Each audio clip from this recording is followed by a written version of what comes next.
Assalamualaikum warahmatullahi wabarakatuh.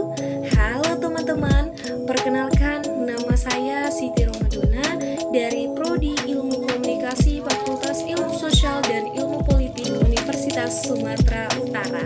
Di video ini saya akan membahas salah satu konsentrasi yang ada di ilmu komunikasi, yakni Public Relation atau bisa disebut juga dengan PR.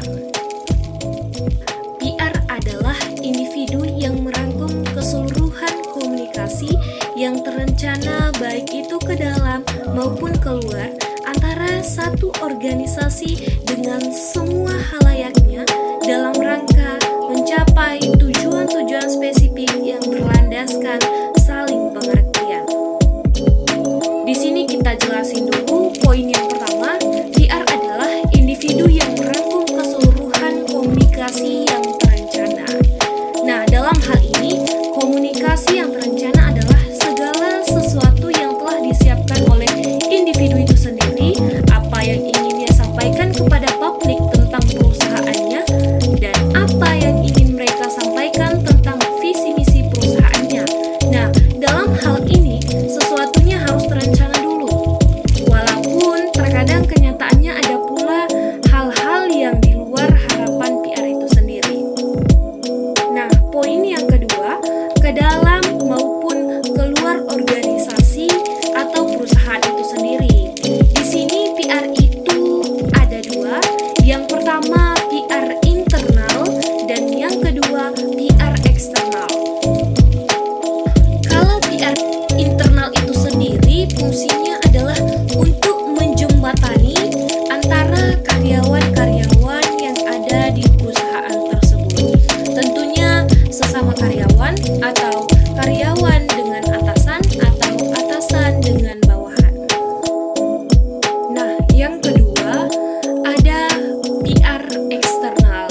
Dalam PR eksternal ini cakupannya sangat luas.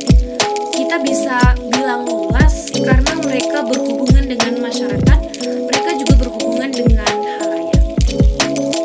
Nah, adapun fungsi PR yang selanjutnya adalah manajemen yang membangun dan mempertahankan hubungan yang baik dan bermanfaat antara perusahaan dan publik. Tentu saja dalam hal ini sangat mempengaruhi kesuksesan dari perusahaan tersebut. Kalau misalnya teman-teman pernah lihat banyak sekali PR-PR di media massa yang teman-teman gak sadari nih kalau mereka sebetulnya sedang menjalankan tugas mereka sebagai PR. Misalnya program-program yang ada di TV-TV swasta yang berhubungan dengan CSR, itu tentunya untuk membentuk citra perusahaan di mata masyarakat. Nah, selanjutnya ada fungsi PR secara umum. Yang pertama, menunjang kegiatan manajemen dalam tujuan organisasi ataupun perusahaan. Nah, tentu saja setiap organisasi, setiap perusahaan profit maupun non-profit, mereka akan memiliki visi misi yang akan dikomunikasikan secara internal. Dan tentu saja ini dikomunikasikan juga secara eksternal supaya visi misi mereka ini bisa berjalan sebagaimana mestinya.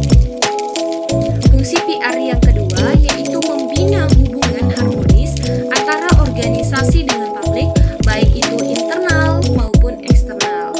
Nah, dalam hal ini lagi-lagi tugas PR itu berat karena mereka harus bisa memanage konflik